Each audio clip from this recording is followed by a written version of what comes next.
E o tema do vídeo de hoje é lidando com a rejeição. Seja muito bem-vindo ao Papo de Fé com Esther. Lendo o livro de Atos, no capítulo 1, lá diz que os apóstolos eles estavam reunidos e orando. E Pedro disse que como Judas ele havia traído Jesus e ele havia morrido, eles precisavam escolher mais um apóstolo para que substituísse o lugar de Judas. E lá no livro de Atos, no capítulo 1, do versículo 21 até o 26, diz assim: portanto, precisamos escolher outro homem para pertencer ao nosso grupo e ser testemunha junto conosco da ressurreição do Senhor Jesus. Deve ser um daqueles que nos acompanharam durante o tempo em que o Senhor Jesus andou entre nós, desde que foi batizado por João até o dia que foi levado para o céu. E foram apresentados dois homens, José, chamado Barsabás, que tinha o apelido de Justo, e Matias. Em seguida oraram dizendo: Senhor, tu conheces o coração de todos. Mostra agora qual dos dois escolheste para trabalhar conosco como apóstolos. Pois Judas abandonou este trabalho e foi para o lugar que ele merecia. Depois fizeram um sorteio para escolher um dos dois. O nome sorteado foi o de Matias, que se juntou ao grupo dos 11 apóstolos. Olha só que interessante, aqui haviam duas pessoas, para que fosse escolhido mais um apóstolo. Tinha o João, e o interessante é que quando a Bíblia fala sobre João, ele dá uma característica para o João. O João, ele tinha um apelido de justo. Para alguém ter esse apelido, quer dizer que ele era um homem realmente justo, ele era um homem íntegro, ele era um homem de bom caráter. Essa é a descrição que a Bíblia diz sobre João. E também existia Matias. Só que o escolhido, para ficar no lugar de Judas como apóstolo, foi Matias. E João, ele não foi o escolhido, para cumprir essa missão. Nós devemos entender que existe uma grande diferença entre aquilo que nós queremos, aquilo que nós tanto desejamos e aquilo que Deus quer para nós. Existem aqui dois paralelos, aquilo que nós queremos e aquilo que Deus quer. É muito bom, é maravilhoso quando aquilo que nós tanto queremos, aquilo que nós tanto desejamos, ele condiz com aquilo que Deus quer para nós. É maravilhoso, é a combinação perfeita. Eu quero isso e Deus aprova isso que eu quero, Ele está comigo. Então, quando existe essa junção daquilo que eu quero e daquilo que Deus quer para mim, gente, é maravilhoso, é a combinação perfeita. O problema é quando aquilo que eu tanto quero, aquilo que eu tanto desejo é contra aquilo que Deus quer para mim.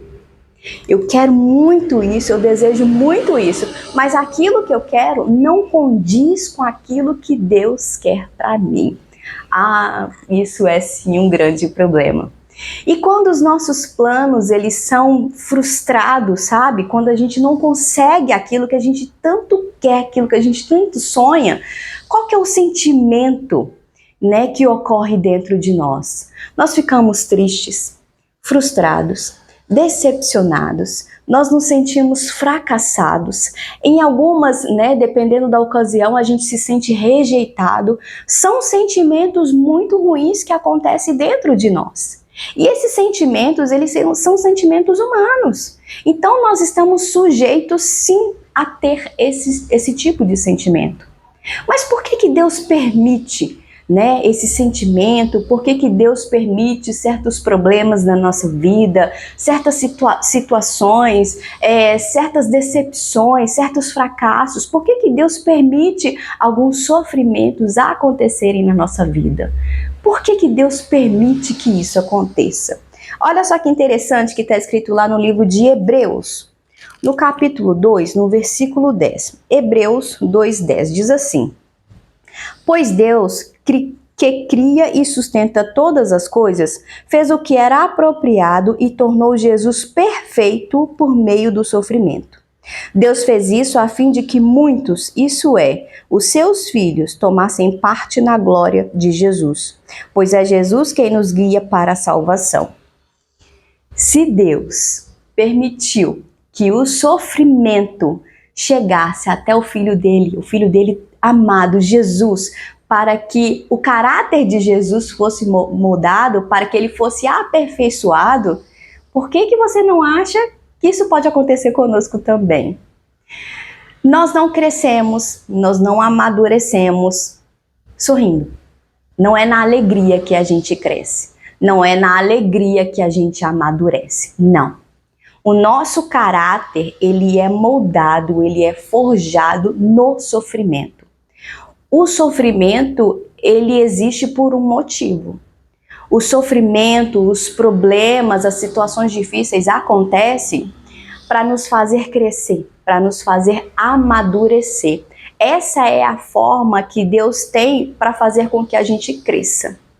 Quando as pessoas têm tudo de mão beijada, quando as pessoas têm tudo o que elas querem, quando elas não passam por problema nenhum, o caráter delas é diferente. Tudo vem fácil e tudo vai fácil também. Por quê? Porque não tem uma valorização. É muito diferente quando você ganha algo muito fácil e quando você luta e você conquista por aquilo. Quando você passa por algum problema, alguma situação e que causa sofrimento em você, você se torna muito mais forte. Você se torna forte, você se torna maduro, você é mais sério, você é mais firme. Por quê? O sofrimento, ele faz isso com a gente, ele molda o nosso caráter. E Deus, ele permite sim que o sofrimento venha para moldar o nosso caráter. Se ele permitiu que o sofrimento viesse sobre Jesus, ele vai permitir que o sofrimento ele venha para a sua vida também. Mas ele não faz isso, não é porque ele não gosta de você, não é porque ele não te ama. Não, é o contrário. É porque ele te ama e ele quer que você cresça, que você amadureça e ele quer que o seu caráter seja parecido com o caráter de Jesus. É por isso que ele permite, o sofrimento acontecer com a nossa vida.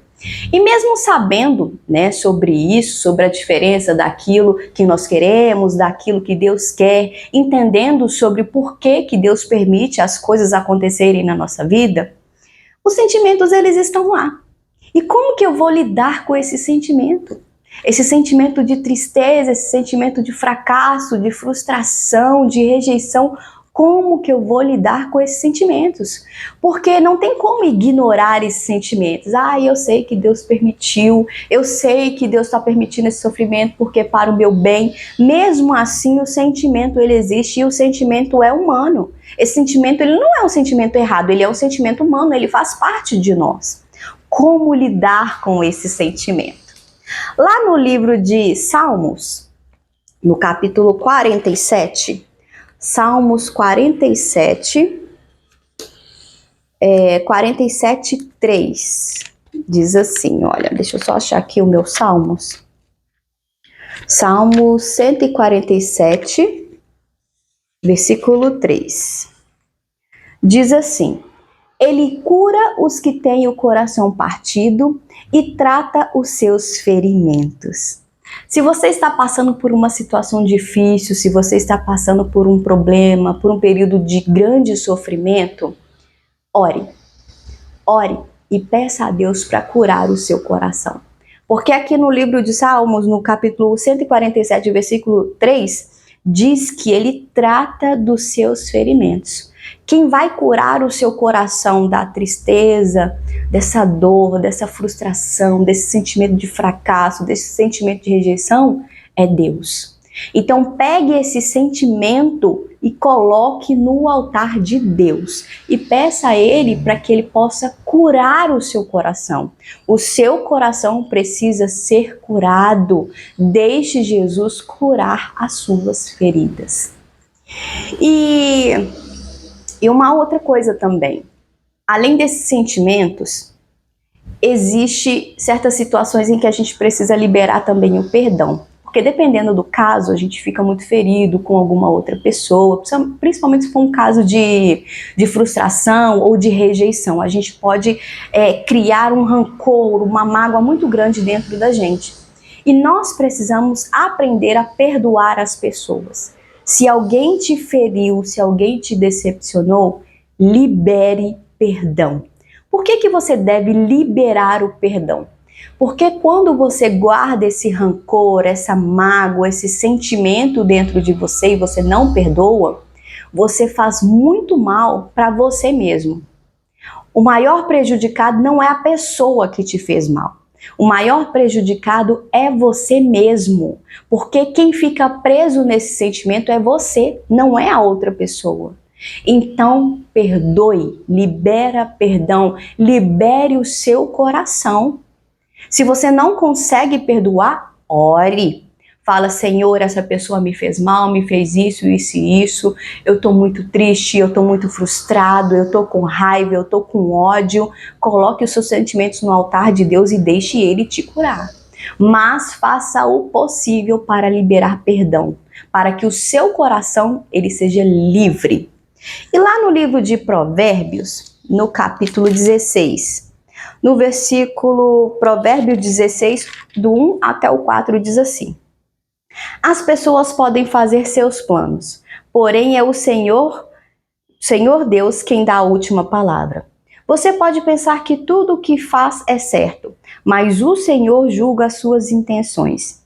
Peça a Deus que abençoe os seus planos e eles darão certo. O Senhor fez tudo para certos fins, e os fins dos maus é a desgraça. Olha só que interessante. Por mais que a gente faça planos, para a nossa vida, a última palavra ela vem de Deus. É claro que nós temos o livre-arbítrio.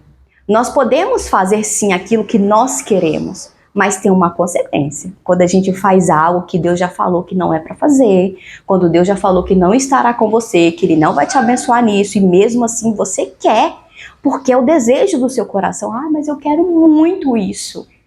Esse é o meu sonho. E Deus já falou, olha, não é isso que eu tenho para você. Se Deus te disse um não, eu sei que isso vai doer, porque o não dói. Eu não vou mentir para você falando assim, nós sabemos que a vontade de Deus ela é sempre boa e agradável, devemos escolher a vontade de Deus. Sim, isso é o lógico a se fazer. Mas existe o sentimento e a gente tem que aprender a lidar com o sentimento. O não dói? Nossa, como dói! Porque eu quero muito isso, eu desejo muito isso. E Deus, Ele te dá a escolha. Você pode escolher entre fazer a sua vontade e fazer a vontade de Deus. Só que nós não sabemos o nosso futuro. E Deus sabe do nosso futuro. Às vezes a gente quer uma coisa agora e daqui a alguns anos a gente não vai querer mais. E Deus sabe disso. Deus sabe o que é melhor para nós. Então a última palavra, se você crê em Deus, se você tem Ele como seu único e suficiente Salvador, confie na escolha dele. Deixe que ele dê a última palavra, porque ele não vai te obrigar. Ele te dá a escolha de você fazer aquilo que você quer ou de fazer a vontade dele. Então, eu te aconselho a seguir aquilo que Deus diz para você, porque Ele sabe do seu futuro. Para você, nesse momento, aos seus olhos, a sua vontade é a melhor opção. Mas você não sabe do seu futuro. E eu sei que isso não é algo fácil de lidar, tá bom? Você dizer não para aquilo que você tanto quer e dizer sim para a vontade de Deus, gente, não é algo fácil, tá bom? Não é algo fácil. Mas escolha fazer a vontade de Deus, porque Ele sabe do seu futuro. E lá no livro de Jeremias, no capítulo 29, do versículo 11 ao 13, Jeremias 29, do capítulo 11 ao 13, diz assim, olha: só eu conheço os planos que tenho para vocês, prosperidade e não desgraça, um futuro cheio de esperança. Sou eu, o Senhor, quem está falando. Então vocês vão me chamar e orar a mim e eu responderei. Vocês vão me procurar e me achar, pois vão me procurar com todo o coração. Então, só para finalizar, Deus sabe o que é melhor para você. E o que Ele deseja para você é um futuro de paz, é um futuro de esperança, é um futuro de prosperidade. Confie naquilo que Ele quer para você. E se você tem algum sentimento de tristeza, de fracasso, de rejeição, esses sentimentos que são humanos, entregue esses sentimentos no altar de Deus e deixe Ele curar o seu coração.